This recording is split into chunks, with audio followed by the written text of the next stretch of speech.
The historic gathering of stakeholders from the 9 local government areas of Ogun East Senatorial District marked a significant step towards the creation of a new state of the Ijebu province. The meeting held at the Awujale in Ijebu brought together prominent figures, government officials, traditional rulers, and religious leaders, all of whom expressed their support for the proposed state.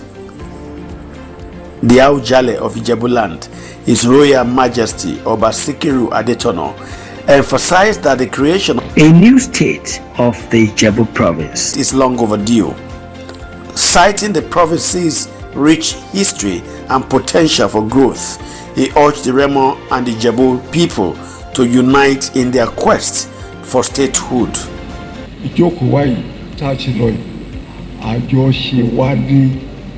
Pé ọmọ ìyá ni wá, Ọlọ́run sì ní yà wá. Ẹ má jẹ́ ká jẹ́ kí ojú kòkòrò òfò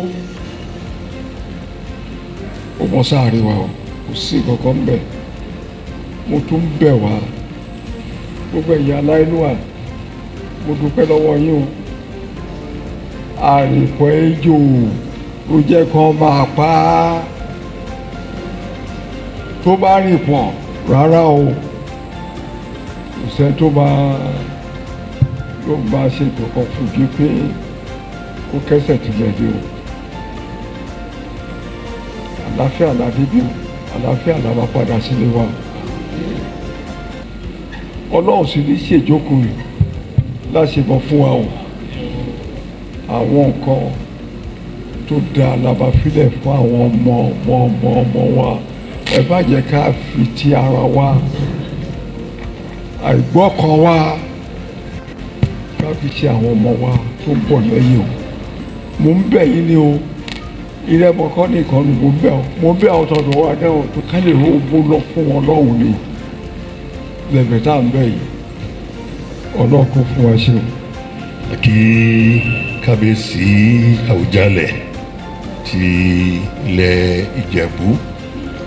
Bàbá àtúbọ̀ pẹ́ fún wa, a fẹ́ dúpẹ́ lọ́wọ́ yín fún èyí tí ẹ ti ń ṣe bọ̀ and for your persistence lórí ọ̀rọ̀ ti state creation yìí, torí pé yóò bá síbẹ̀ ọ̀rọ̀ yóò bá ti di ohun gbàgbé, àmọ́ dúró gbogbo ìgbà náà ni ẹ ń gbé ọ̀rọ̀ yìí jáde.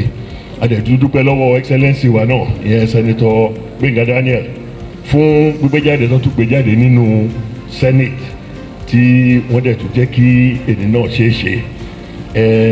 Àyìnfẹ́ gbọ́ ọ̀rọ̀ tí wọ́n máa sọ ni, àmọ́ èyí tó ṣe pàtàkì ní etí bàbá ti sọ tẹ́lẹ̀. Inú mi dẹ̀ dùn, inú gbogbo wa dùn bí wọ́n ṣe sọ̀rọ̀ pé àwa jókòó àwa sọ̀rọ̀ ni wọ́n kọ́ síbẹ̀. Ẹ bá wo last paragraph, wọ́n ní this event presents an avenue for us to discuss the matter of the creation of a new state of Old Ijebu province truthfully and honestly among ourselves and agree on a common position to move ahead as one with common goal. N fẹ́ fi dá yín lójú bàbá pé àwa Rẹ́mọ náà gẹ́gẹ́ bí Akarigbo ti sọ tẹ́lẹ̀ ṣe la fara mọ́ èyí tó wà nílẹ̀ yìí. Lágbára Ọlọ́run lọ́tẹ̀ yìí kò ní í dàrú, àṣe àṣeyẹ. Ẹ jẹ́ kí àwọn èèyàn wa sọ̀rọ̀, ká jẹ́ kí gbogbo wọn kan dá sí kí sẹ́nitọ̀ wa tó dẹ̀ wá ń bì kán lè gbé ọ̀rọ̀ náà lọ sí ilé òfin. Lágbára Ọlọ́run gbàtí ọ̀rọ̀ náà bá dẹ̀ máa ṣe bàbá kò ní ṣẹ̀yìn. Lágbára Ọlọ́run ẹ ṣé gan. His Excellency the Senator Otunba Gbénga Daniel, representing Ogun East at the National Assembly and the sponsor of a new state of the Ijebu province bill that has witnessed its first reading on the floor of the Senate, reiterated the need for the creation of the state, highlighting the province's unique characteristics and resources.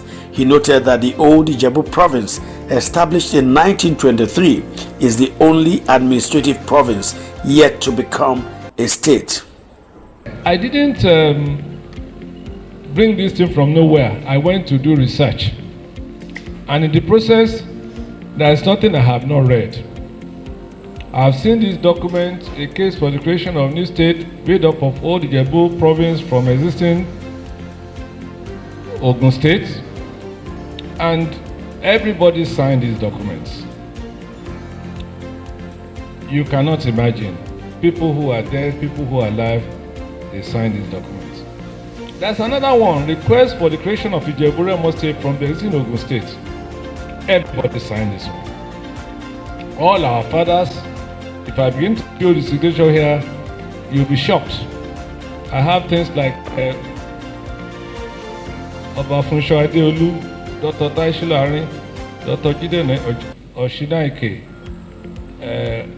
Chief Ijadoye, Adefulu, everybody is here. Otunba Teriba, Engineer Oreagba, Jimmy Leyin, everybody signed. I'm looking at it. Chief Olatuji, Ogushemowo, Otuba Odulana, Dikin Tubobo, Major General Ogudeko, Ajalorun Oyenuga, Otuba Tade Ismail, Chief Agbolade Taiwo. The list is endless. I've even seen His Royal Highness Oba Adetayo Kupakude IV, the Orivolusi of Ijebu, and so many other names. It's good to actually look at history. Chibolu Adebanjo signed. Our royal fathers, very distinguished ladies and gentlemen, this memorandum is born out of continuous and genuine desire of Ijebu people, formerly and still residing within the old Ijebu province that was merged with the Abeokuta province in February 1976 as Ogun State. The Ijebus came into the political arrangement that will evolve into modern Nigeria after the treaty signed with the British in 1892 by the rulers of the Ijebu kingdoms. Ever since, the Ijebus have yearned for administrative structures that recognize and project their distinctiveness and autonomy within the Nigerian polity. The old Ijebu province, created by the colonial government in 1923, is the only one of the old administrative provinces existing in Nigeria to date which has not metamorphosized into a state. Senator Daniel urged Remo and Ijebu people to unite on this quest. To advocate for a new state of Ijebu province to be carved out from Ogun State within the current geographical territory now known as Ogun East Senatorial District, which of course is made up of 9 local governments: Shagamu, Ikenne, Remo North, Odogulu, Ijebu Ode, Ijebu North East, Ijebu East, Ijebu North, and Ogun West side. They had to educate and enlighten all peoples residing in these edges of their civic rights and duties to the real land collectively, and so on and so forth. To this end, and realizing the over the years organized conferences, summits, rallies, countless meetings, and memorandum over the last few months, mobilizing support for the initiative as canvassed in this memo. Our position in the request, which we stand for, remain as those of our forebears, and having noticed that the insistence of some elites of Ijebu on the one hand and Shagamu on the other, that the capital of the proposed state must be located in this town respectively, will once again deny the generality of the people their overwhelming desire for a state, if we are therefore resolved. The primary objective of this exercise is to ensure that a new state is created out of Ijebu province. I want to say that current Ijebu province has all it takes to be a state. It has already been analyzed, and that is why I have to commend Senator Daniel for a job well done. The stakeholders unanimously agreed to pursue the creation of a new state of the Ijebu province with a focus on synergy and cooperation between the Remo and Ijebu people. My position is ẹ jẹ́ kí a ṣe kínní táìmù yìí àsìkò yìí wà ń ta níyàn bẹ́ẹ̀ tó wà favourably disposed to doing things. Ẹ jẹ́ kí táwọn kábíyèsí wa for the first time tí wọ́n dẹ̀ ti gbà láti ṣe kan yìí ẹ jẹ́ á tètè gbà. I support the motion to create Ijebu State out of Ijebu Province. So be it God. Let me commend Otunba Gbenga Daniel for a wonderful job well done. If we must get approval for this state, which I believe, we need to play with figures, more especially on the economic side. We need to play with it. Let's look at what is the current IGR of the state, what percentage is Ijebu currently handling, and simulate that. I believe that when there are too many states presentation at the floor of the house, economics of which state can survive can have its way. And I'm convinced and persuaded that by the time we come up with these statistics, Ijebu State will have its way. Thank you. Now, we have been told by His Excellency Gbenga Daniel that we should leave the sheet for the night soil man. For the night soil man knows that human beings don't shop shit. So this time around, whatever be the name, whatever be the capital, whatever be the past differences, we have been asked to close ranks and in unison move on to make this demand that shall be granted by the grace of God. Àwa Ìjẹ̀bú tó jẹ́ pé ìkan náà ni wá pẹ̀lú ẹ̀yin tó kù tá a wà ní Lagos State, tá a wà ní Kòròdú, a wà ní Ìbẹ̀jú Lẹ́kì, a wà ní Ẹ̀pẹ́.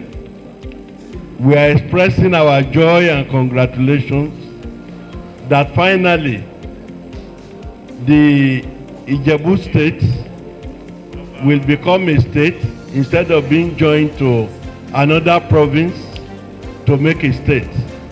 This is just equity is coming to us. So we bring congratulations and felicitation to our kith and kin in Ijebu land that one day when we have this state of old Ijebu province, we'll all rejoice in it and we'll work with the state to develop. Thank you. Adúgbò lọ́wọ́ fún ìṣòwòpọ̀ yín láti lè ká gba Ìjẹ̀bú State yìí. Ọjọ́ tí pagún bọ̀ ọjọ́ ti pẹ́. Tẹ́yìn bàbá ti ń le ṣùgbọ́n sì ń á máa bẹ Ọlọ́run bá wípé Ọlọ́run dákun jẹ́ ó ṣeé ṣe. Torí Ọlọ́run sọ ní Al-Qur'an wípé ọmọ ta ṣá ó na ilé yáṣá Allahu Rabbul Alamin. Ẹ̀yin bàbá wa náà tó máa ń sọ wípé rírò ti èèyàn ṣíṣe ń tọ́ Ọlọ́run. Àti wá rò ó bí báyìí agbélé Ọlọ́run ọba lọ́wọ́ Ọlọ́run dákun jẹ́ ó ṣeé ṣe fún wa o. Má ti yà máa mú bọ́ lọ́tẹ̀ yìí o Ọlọ́run ọba jẹ́ ó ṣeé ṣe fún wa o. Àwọn abẹ́rẹ́ ọba fún gọ́fúnà wa tẹ́lẹ̀tẹ́lẹ̀ OGD àṣìfà ni ètò ẹgbẹ́ lọ́wọ́ yìí dákun jẹ́ ó ṣeé ṣe fún yín o. Ọlọ́run bá ràn yín lọ́wọ́ o. Wọ́n ní gbogbo ohun tí a bá sọ níbí ni àwọn ṣetán àti gbogbo wa láti máa fi àdúrà tì lẹ́yìn wípé lórúkọ ti Jésù ó ti ṣeé ṣe wípé ohunkóhun ò ní yẹ̀ ẹ́ ó sì ti tẹ̀ wá lọ́wọ́ lórúkọ Jésù ó ti rí wẹ̀. One of the Kabiyesi said earlier that we should begin to look at the economic issues because it's going to play a major role. But I want to assure you all that if that is the basis for giving a state, this our so-called Ijebu Remo state will stand very, very well. I've noted with full sense of humor, whatever Senator Daniel is involved, he will make sure he carries it out without any problem. Senator Daniel, so I want the organizers to get all people that matters involved. It shouldn't be one-sided decision. Thank you very much. Wọ́n ti bá wa sọ àwọn ọ̀rọ̀ tó pọ̀ historically ibi tá ti ń bọ̀ ibi tá bá dé àti ibi tí a wò pé Ìjẹ̀bú kí ó lọ.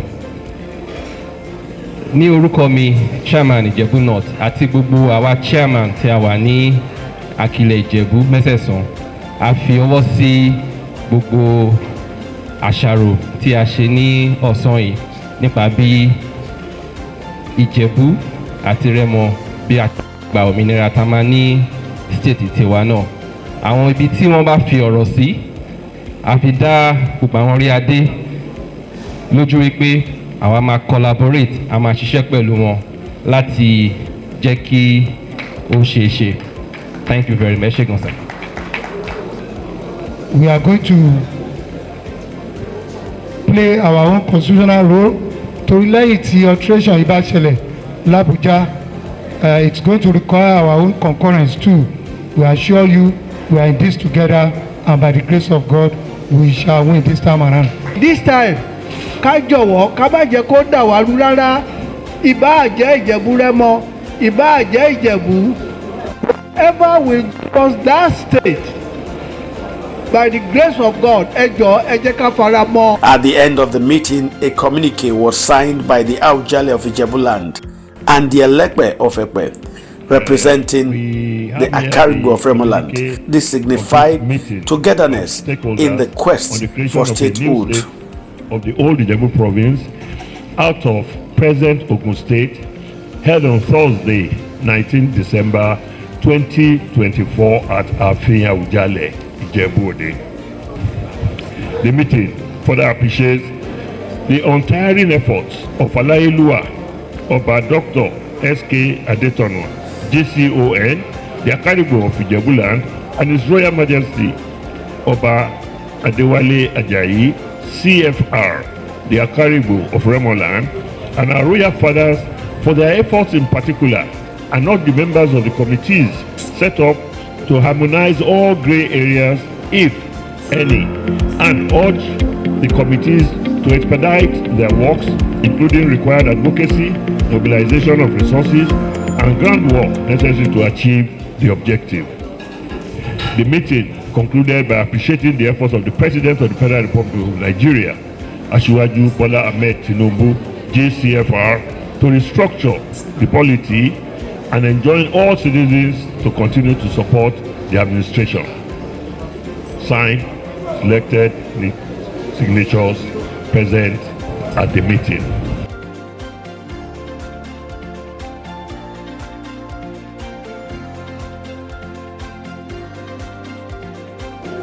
I, Oba Sikiru Kayode Adefuape Okuribido, the Dagburewe of Idowa, hereby confirmed the communique issued at the end of this stakeholders meeting as the true reflection of the decisions taken here after full deliberation by all stakeholders.